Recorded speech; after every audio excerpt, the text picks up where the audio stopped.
Welcome back or welcome home for another episode of Addiction, Codependency, and Toxic Relationship Recovery. Jazz hands. I am so glad that you are here because we started a new series that I am really excited about called Is It Love? True love, or is it toxic? Now, you might be watching this thinking, well, that's a dumb thing to know. Of course, you can tell if it's toxic or not. Not my people. No, my people are used to growing up in shit shows. My people grew up in dysfunction. My people grew up with things not kind of like not being normal. And so they wonder the biggest question they have is this normal? And are my expectations too high? Or is this true love? Or is this toxic? Or how toxic is this? And there's always this question on a spectrum of is this okay or not? And that's very common for my people. So welcome. And if you're not the people that I'm talking to, then carry on about your way and click out and go pull my hand around here. And there's plenty of other things to see. But me and you are going to have a really good conversation today about is it true love or is it toxic around the something that is like a really stupid idea. Now, I've already given it away that it's going to be toxic. I shouldn't do that. I should keep you in suspense, right? But let me let the cat out of the bag. The thing I'm going to talk about today is not true love, it is toxicity. But here's why you're confused. A long time, well, maybe you're not confused, but if you are, here's why. A long time ago, a guy named Dr. John Gray made his way to Oprah's couch. Okay. Who remembers this guy, this little guy, right? Walking on the scene and everybody's eating him up with a spoon, man. They are just loving this Dr. John Gray. And he writes all the books. Men are from Mars and women are from Venus. And he tells these stories about how different we are as sexes, right? He guys has this whole analogy like Venetians speak this way and Martians talk this way. And, if there's ever the beginning of if you want to create dissonance with people and you want to make them fight, make them pick a side of the fence, make them be opposites, right? And that's what we did when we first tried to understand each other in relationships. We made it very male and very female. You're a dude or you're a chick, and there's nothing in between. And this is how a man acts, and this is how a woman acts, and this is how it's supposed to act. I mean, I could go on and on. You see, it really unnerves me a little bit. Okay. But he wrote this book and people ate it up, man, including me. I drank that Kool-Aid along with everybody else. All right. And what was the concept in there? One of the biggest analogies that took hold and took root and is still taught today. I was actually scrolling through YouTube, and one of the shorts that popped up in there because I get all kinds of stuff in there about relationships and things like that, being a relationship expert. And obviously they think that's what I want to watch because that's what I teach. And it was like, is he pulling away? There's almost always certainly a point that a man gets to in his life where he pulls away from you. Well, where did he get that from? Well, he read Dr. John Gray back in 1956 or the 80s, same diff. And Dr. John Gray gave this analogy about a person with a rubber band, right? And here's the rubber band, and the man is the rubber band, okay, in this analogy. And the man is like a rubber band, and he's going to pull back from you, okay? But if you have a rubber band and you let it pull back a little bit and you chase after it, it's not going to get very much bounce. It's not going to, if you were going to hit somebody in seventh grade, you want to wind that sucker all the way back down and really get some air on that sucker. And then ping, it goes flying across the room and hits Brad in the forehead just where you intended. Okay. But he says, if you just pull a rubber band back a little bit, what happens if you let it go from here? It's like a dinky little ping. Okay, it's just not going to go anywhere. It's just going to ping. I wish I had a rubber band now. I don't. I should have had one for this analogy. It's just going to ding. And I almost wanted to stop this video and get a rubber band because this would be so good. But let's just imagine it. So his whole thing was when a man pulls back, don't chase after him right away. Okay. Let him pull back and pull back and pull back. And the more you let a man pull back and feel the distance from you, the more he will spring back into action and want to come flying back to you and stick you right in your forehead with something. Okay. I don't know what. We all bought into this analogy. So let's think about that. You have learned this, correct? You got on this John Gray massive, scandalous idea. And so did I. And I'm embarrassed to say I've even taught it a time or two in my early phases of relationship coaching back in the 90s. And now I've come to a greater understanding. So I'm teaching some other things, but some people are still teaching those things. And here's why this is not true love, it's toxic. the phenomenon of pulling away and coming back to you and coming back out and going back in is something that is like a spin-off of this man pulling away and springing back. And now we've got the idea as human beings that when somebody pulls back, you just have to let them pull back, don't chase them too much, and they'll spring back to you and they'll come back to you. That behavior like looks like a Christmas tree or a symphony conductor if they were going to come out and go back in. And just like a Christmas tree, we draw a very elementary Christmas tree, or we pretend we're conducting a symphony and our hands come out and they go back in again. This is the dynamic of a relationship like that. We start here, thinking we're connected, we start to pull away from each other, then we come back together, and we're always drifting away and coming back together. Now, there's an element of drifting in any certain thing in life, right? Like the tide comes in, the tide goes out, everything sways, the moon comes in phases. That's a natural thing. But this kind of behavior of a drastic, I'm pulling away from you because I don't know how I feel about you. But if you give me enough time, I'm going to figure it out and I'm going to come back to you if you just give me the space and time to do it. Now, we can get so good at this belief system around this is normal and this is what true love looks like that we learn how to play this game very well. We learn how to become an expert at the rubber band game. When he pulls away, I let him pull away, and I go out with my girlfriends, and I have fun, and I do fun things, and I look really cute, and I get on my social media, and I wear French twists, and I look, maybe not you, I don't know, but I look like I'm happening, and I'm having the time of my life. He sees the thing, he gets jealous of the thing, he immediately stalks my things, he DMs me, we're back together, hallelujah. And then the next time he gets unsure about me, I pull away, act like I'm not interested, even start to date maybe other people just to really get him pissed off, and then he comes back.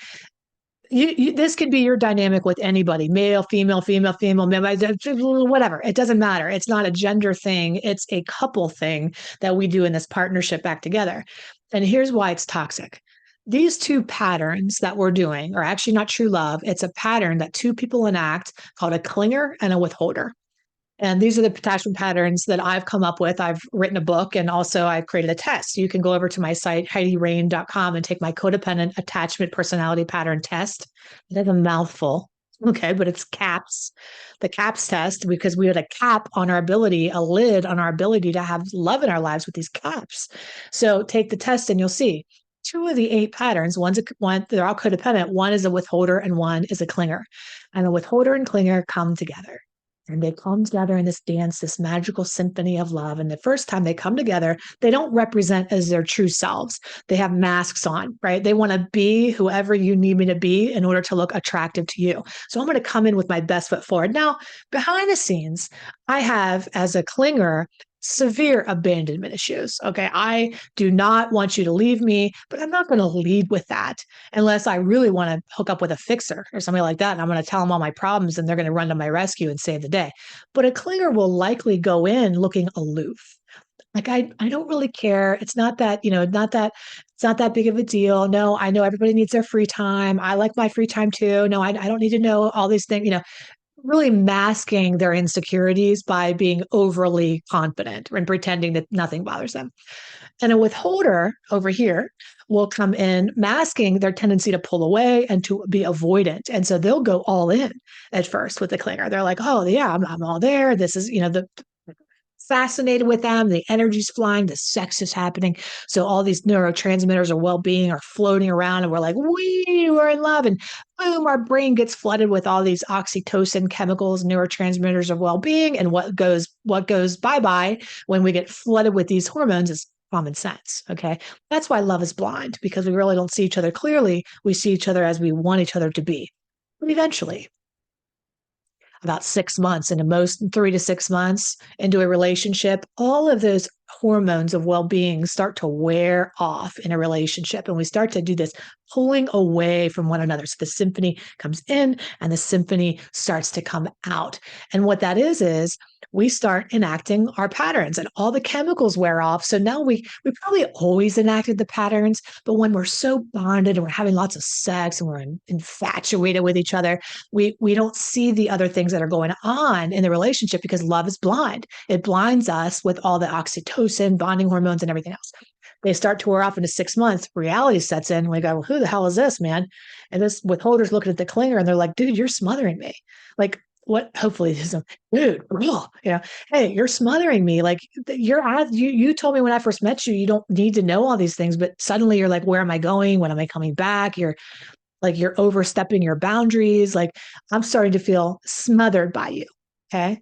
This person, their underlying fear is rejection and their underlying fear is abandonment. That's irrelevant for you to know right now. But if we work together, you will know all these things about these patterns in depth.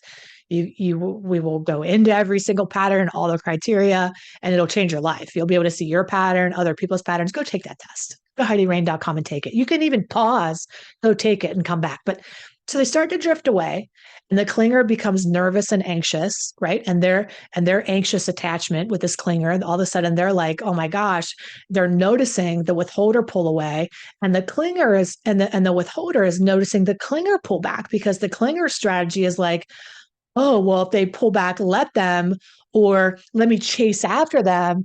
And if you chase after the withholder actually feels like good because their biggest fear is rejection. So they don't want to be rejected by anybody. So that's why they pick clingers a lot of times. They're like, oh, I know you're never going to leave me. I'll probably leave you, but you're never going to leave me. But if they start to get a hint that a clinger will go on to somebody else and they get rejected by them, then they will come back together. And so it's usually like what'll happen is the clinger will become the withholder and the withholder then will become the clinger and then they come back together. And then they get comfortable for a while and they're like, our relationship really needs to go the next step. You know what we need to do? We need to move in. I think that's going to commit. You're not really committed to me. I'm not really committed to you. It's been 6 months. Let's do something. Let's make it official. Let's go on Facebook. Let's announce it. Let's have a party. Let's tell everybody that we're a couple. And they're like, oh God. And the clinger's like, yeah, do it. I want everybody to know. And the withholder's like, oh Jesus, who's going to know? Don't want to put his options. Don't want to like ruin all of his options. And so, but they do that. And then as soon as they do that, the clinger gets even more obsessive. Clinger gets even more like, oh my God, I want to be with this person all the time. Now they get even more obsessed. And the withholder feels, as you can imagine, even more smothered in this scenario. So they start to drift away, drift apart, come back and go their true natures again. They switch places, start doing this dance again. I'm feeling smothered by you. Why don't you want me? I don't want you now. Where are you going? And we come back together again. And it's like a year later. We're like, what the problem is? We haven't gotten married yet. We needed more of a commitment to really solidify this thing. So let's go ahead and get married. Yeah, that'll do it. So you get married and the clinger and withholder are like getting married. All of a sudden now they're really feeling like, oh my God, I'm really trapped right now. I can really see all your stuff. Now you're just letting all the dogs out of the park. You know what I mean? Like everybody, you're really radically being yourself and I don't like it. Okay. And so now we're in this scenario and we're really far apart. And we're like, you know what? We're going to have to get a divorce. We've been together for like 3 years or 2 years. And I'm going to leave you because you suck and you're not the person I thought you were going to be. We should have kids. We should probably, that's going to connect us. That's going to bring us back together. Let's have some children. Perfect. Great idea, Susie. Love it, Eric. Let's make it happen. You have kids. And the only people who survive children are people with a rock solid relationship. Let me tell you that right now. Kids are not a savior plan. They're a divorce plan unless you are in a good marriage to have children, and don't do it. Okay. Because that's the quickest way to get a divorce is to have a child. All right. Because you really find out who each other are. You start seeing all the differences in yourself, all the parental differences, all the different things that are going on. And what happens? You end up saying, well, we can't get divorced. We have kids. We can't, we put too much into this thing, now we need to punish ourselves and the children. So everybody gets to be punished in this scenario. I could do this symphony dance for hours and days and weeks and months, but the truth is this, the end of the day. How do you stop that push-pull of toxicity from happening, which, by the way, is not normal? When you are in love with somebody and truly authentically in love, love is a verb. Love is not a feeling. Infatuation is a stage of a relationship, but it's not love, okay? And when somebody pulls away in a dynamic and we have this chaser and the chasee dynamic going on, from the rip, if you have this in your dynamic at all, that is a setup for a toxic relationship. And how you begin a relationship is how you're going to end a relationship. How you start is how you finish. I promise you this. It's not going to magically turn into some kind of, Mozart, You know what I mean? It's not going to be like, oh man, it sounds like a cacophony, but hold on a minute. Hold on a minute. I think we got something good here. No, I'm going to tell you, it's always going to sound like shit. Okay. It just, that's the truth. Right. So here's what you need to know about how to really pursue then true love if that's what you really want to do. And here's what you do at the very beginning, when you're you and they're them, you are radically transparent about who you are, but you show up into a relationship and know you're ready for one because you've already dealt with your abandonment issues and your rejection issues. You've healed the patterns of being a clinger. You know now where your codependency came from. You're able to identify your pattern, notice your behaviors, disengage from those behaviors, become a fully self-sufficient, functioning, firing on all cylinders human being that comes into another person's life and adds tremendous value and doesn't settle for anything less than what you bring, baby. Right? That's that. You heal that. And then you come together. You do not get into a relationship to heal. You don't come to them to complete you. You complete me, Jerry Maguire. No, I come in, I'm whole already, you're whole already, and together we make this thing happen. And so that's what I want to encourage you to do is before you get into this thing, think about how you can remedy and rectify the ways in which you're showing up in relationships that are making you have an anxious attachment or avoidant attachment, and you move towards secure attachment. You can't do that unless you understand the pond you're playing in now. Okay? Go take the assessment, the attachment personality pattern test assessment over at HeidiRain.com. Now, if you're already in something, how do you mend it? Well, you come through our course, which is codependency recovery, and you learn how to disengage from those patterns once and for all. And we find, especially couples that are committed together, that you don't need two people to change. You change and people get either on your train or off your track. But what we found is that when you stop living your pattern, you disable the pattern. You disable the cycle, right? When you stop getting this like two wheels on a bicycle, if you stop pedaling your half, um, the bicycle is not going to go. One wheel is not working. Okay. If one wheel has a flat, it's not going anywhere anymore. This person's not going to be able to go where they're going either. And that's that dynamic in the relationship. You're working on your cycle. And as long as you're working on your cycle is driving their cycle. Right. So that's what we do at HeidiRain.com. We break cycles. That's why we founded Cycle Breaker Nation. That is why we are so passionate about helping you identify these hidden toxic cycles of behavior and helping you break those cycles free forever for the next generation and for your own freedom, psychological, emotional, physical, mental, spiritual, financial, all the freedom that you deserve. So hopefully this has been enlightening for you today. Now, if you had that John Gray book, I'm sure it's been good to you. Right? It's like having that, like, it's like toddler pull-ups are a great thing, right? When you wear a pull-up, that's a great thing. You're so grateful for them, but they run their course. All right. Who doesn't want a toddler pull-up when you're a little kid and you're going into bed and you're like, in case I pee in my pants, you know what I mean? It's like safety net. You're like, I like that a lot. It's really good. But eventually you're 16 years old wearing your pull-up. You've outgrown it. You've outgrown the John Gray material as well. It's time to upgrade into a more equal kind of view of humanity and not pit us against one another, male and female. All sexes are capable of acting in the same ways to each other. It's not a man versus woman type of thing. It never was and it never will be again. All right. We can learn how to balance the energies within us. And we have both of these energies within us. And it really is, at the end of the day, it's about pattern, not gender. All right. And pulling away isn't a thing that men do. It's a toxic thing that people do. And people is everybody. Okay. Not just men. All right. I look forward to hearing what you think of this little hot topic. I told you I was coming in hot today. Leave a comment down below. Let me know what you think. I was tempted to come and speak in a French accent today because I did this French twist for you. Do you like it? No, n'est-ce pas? C'est très belle. No. It's like I'm trying to channel, what's her name? Nicole something from the Guess ads. What's her name? Who remembers? Forget. She was something though, right? Put this hair in a twist, just feel something, feel some type of way. All right. I love you. Take excellent care of yourself. Let me know in the comments what you would like to talk about next, or if you have more to say about this, I'd love to hear it.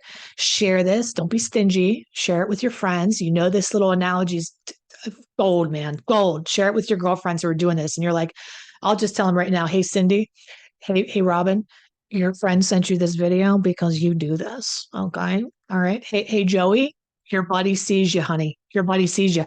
They sent you this video. I got you. Go over to HeidiRain.com. Let's break this pattern for good. All right.